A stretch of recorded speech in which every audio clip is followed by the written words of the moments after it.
Hello, YouTube, and welcome back to another book review from me, your host, Logan Albright. Today, I want to talk about the late 18th, early 19th century author, ETA Hoffmann.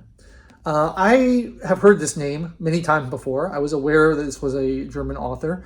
I kind of got into him through music, or didn't really get into him, but knew about him through music because there's a famous opera by Offenbach based on his works called Tales of Hoffmann that's been adapted into a movie by Michael Powell and Emmerich Pressburger. It's a pretty famous movie. I've just heard the name bandied about a bunch of times, and I looked into him a little bit, and I found out that he wrote the story that the Nutcracker is based on, which is also a musical connection. So he's a very musical guy, and as we will soon see, that's a theme in a lot of his stories. But the reason I chose to purchase this book, first of all, I'm on a short story kick right now. I'm really into short stories. I'm writing short stories at the moment. I'm reading a lot of them, and this was fit into that perfectly. But I was reminded of him and thought about him because I was watching an Ingmar Bergman film called Hour of the Wolf, and I was reading the Wikipedia article about that film. And in the Wikipedia article, it says that there are certain elements that are similar to a story by Hoffmann called The Golden Pot. And I thought, oh, that sounds interesting. Hour of the Wolf is sort of a spooky movie. It's October now. I should read The Golden Pot. It sounds like an interesting, spooky kind of story. And so I looked on Amazon to try to find some works by Hoffmann, and I came up with this book, which is called The Golden Pot and Other Tales of the Uncanny. It's published by Archipelago Books, and I looked into them a little bit because I thought they seemed interesting, and they kind of specialize in foreign language works of literature in translation, trying to bring authors that Americans or English people may not know to the English-speaking world. And that's kind of cool. The book is quite nice. It's got a nice kind of dusty paper cover, and it's substantial, and I like the way it looks. The only thing I don't like about it is the shape. It's like very square.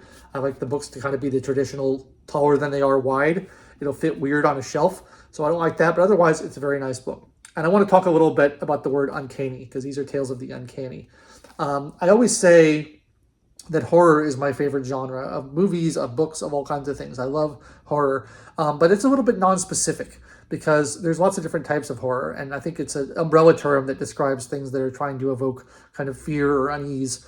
And a lot of people, when you say you like horror movies, they think of slasher movies. They think you like serial killers, you like torture porn, you like Saw, you like the Texas Chainsaw Massacre, you like Scream, those kind of things. And I do like some of those movies, but I generally find that kind of violence-based horror, gore-based horror, pretty uninteresting. I'm much more into psychological horror. I'm into supernatural horror, those kind of things. And I really like the term Tales of the Uncanny because uncanny is sort of this old-fashioned word. It means sort of not quite wholesome, not quite good, not quite right, something a little bit off, not quite natural.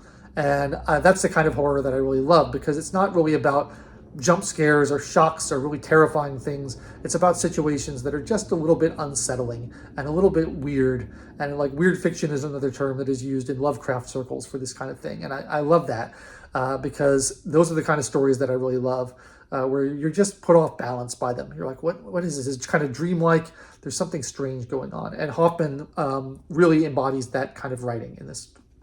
This book has a number of stories in it. It doesn't have the Nutcracker in it, but let's see, it's got like 6 or 8 stories. I forget how many. 10 stories. And there's some common themes that go throughout. These are mostly published in the late 18th, early 19th century. And there's a lot of commonalities between these stories. There's a very clear obsession with music. Music features in almost all of the stories. I believe that Hoffmann was also a composer as well as a writer, so there's some of that. And he's got kind of a musical alter ego named Chrysler, who shows up in some of these as a composer and as a musician. And there's just kind of a continued return to this idea of musicality and the kind of connection between the musical and the uncanny, which I think is a good connection to make because music is very mysterious in the ways it can make you feel. Music is just a collection of sounds. It's a collection of pitches. It's a collection of audio waves. And yet somehow it has the ability to evoke very strong mental images, very strong emotions. It can make you feel a whole number of different ways. So I'm a musical guy myself. I love music. I'm a musician. So I love reading about music and reading about people who know about music. I think it's a lot of fun. So that's a big theme. Another big theme in the stories is the idea of like automata, like humans who are not quite humans. Humans are like clockwork or mechanical in some way, but who can be passed off. And this is sort of a modernist, a modern at the time, contemporary take on this idea of the doppelganger, which is kind of an ancient, uncanny horror trope of the idea that there's fake people out there. They're not quite right. They're like maybe a copy of you or a copy of someone that are not purely human. And this was an era when mechanical innovation was really booming. There was this idea of the mechanical Turk, which features in one of these stories, which was an automaton that some guy was carrying around Europe and displaying it and kind of passing it off as a good chess player or various things, although it wasn't really. It was mostly a trick, but it was a display of modern mechanistic innovation. And that's, I believe Edgar Allan Poe also wrote a story about the mechanical Turk. So it's something that crops up a lot around this time period, and the idea of automata shows up a lot in the stories of ETA Hoffmann as well. And I think that's really good because we have this concept now of the uncanny valley, which I really believe in, which is the idea that as a artificial person becomes more and more lifelike, they become more and more creepy and unsettling.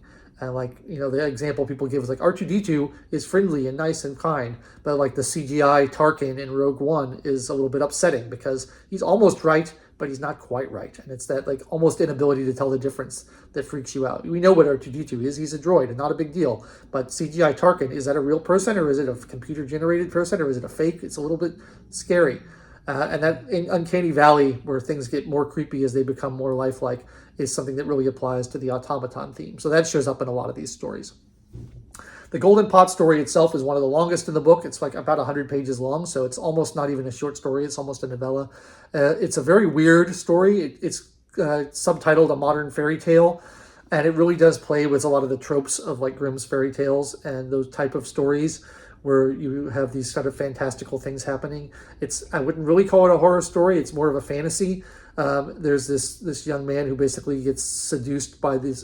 He runs afoul of like a witch, and he ends up having weird visions, and he gets seduced by these two snakes that he sees in a tree that end up turning into a woman named Serpentina. And it's this whole odyssey of his adventures and like the people around him's attempts to like pull him out of this crazy fantasy that he's in. And it goes on. And it's hard to understand what the author is really getting at with this story. I mean, at first I thought maybe it was supposed to be an allegory or something, but it's so crazy that it's hard to tell. And I think that about a lot of these stories, where I think that it's not really about making a specific point or having a really cut and dried narrative or a really tight plot. It's about the feeling you get when you read about these situations. And so I think the Golden Pot really falls into that. It's just playing with fantasy tropes. It's playing with fairy tale tropes. And it's taking a lot of these images and throwing them together in unique and interesting ways. I like that story, but far and away, my favorite story in the collection is called The Sandman, which I found very unsettling. I really like The Sandman. That was about a boy who has had some experience with like this business associate with his father, and he believes that this business associate is somehow some kind of an evil magician, and he believes that this associate has killed his father. And then it follows him up in later life, and he starts seeing this like door-to-door salesman who he thinks is the same guy, and he becomes obsessed with like tracking him down and finding out what's going on and what this guy is about. And again, the theme of like clocks and spectacles and automata, all this comes up. And again, it's a really weird story. Again, I think it's mainly a story about madness, but it's very unclear what the actual resolution of the story is. It's kind of left ambiguous. And I really like that in my horror stories, because certainty is the enemy of fear. And so when you are uncertain about what the story even is, it makes the fear aspect of it a lot more powerful and a lot better. So I really recommend the Sandman story. That was by far my favorite. And then the one more story I wanted to mention in this collection is the last story, which is called My Cousin's Corner Window. And this is not really an uncanny story. This is a kind of sad, poignant story, because it was written, I think it was the last story that Hoffmann wrote, and he wrote it when he was quite young. He was afflicted with syphilis, and he was basically stuck up in his bedroom, unable to really move or do anything, and he would just look out his window. And he wrote this story kind of about his own situation, put into the mouths of other characters, about someone who's sick and dying and is just looking out his window and seeing the town. Quite a sad story. It's a shame Hoffmann died quite young and really didn't have a longer, more productive career, although he did leave a lot of really good stories. So it's interesting to see how these are kind of the blueprint for a lot of horror that came later. This along with Edgar Allan Poe writing around the same time. You can see how later writers kind of took these ideas and ran with them. And it's a little bit more of a primitive take on that. But I think they're really good. I think he's a really imaginative and powerful writer, and I really enjoyed reading them. So if you're into, German literature, if you're into 19th or 18th century literature, if you're into the roots of the supernatural and the roots of horror in literature, I think Hoffmann would be a great choice to read. And this is a pretty good edition of his works, although I'm sure you can get more complete ones. But for a sampling of what he's about, I like this one a lot. So that's what I have to say about that. I'll have more spooky stories to talk about next week because it is October now and we got to talk about spooky season. And speaking of being afraid, I do have to put in a plug, which you may have already seen if you watch my channel, but I have to plug it every time because that's the way these things are done, for my latest book that I have just finished writing called Freedom Over Fear. Don't be afraid at Halloween, be free instead. This is basically a catalog of the fear and intimidation tactics used by the US government throughout the 20th century to try to seize people's civil liberties and seize power for itself. So this is just out now. It's on Amazon. It is available in Kindle and paperback. The Kindle version just went up today. So if you're interested in that and you want to support me and my channel, I would really appreciate buying that and also writing reviews of it if you do read it and you do enjoy it on either Amazon or Goodreads. That would be a huge help to me.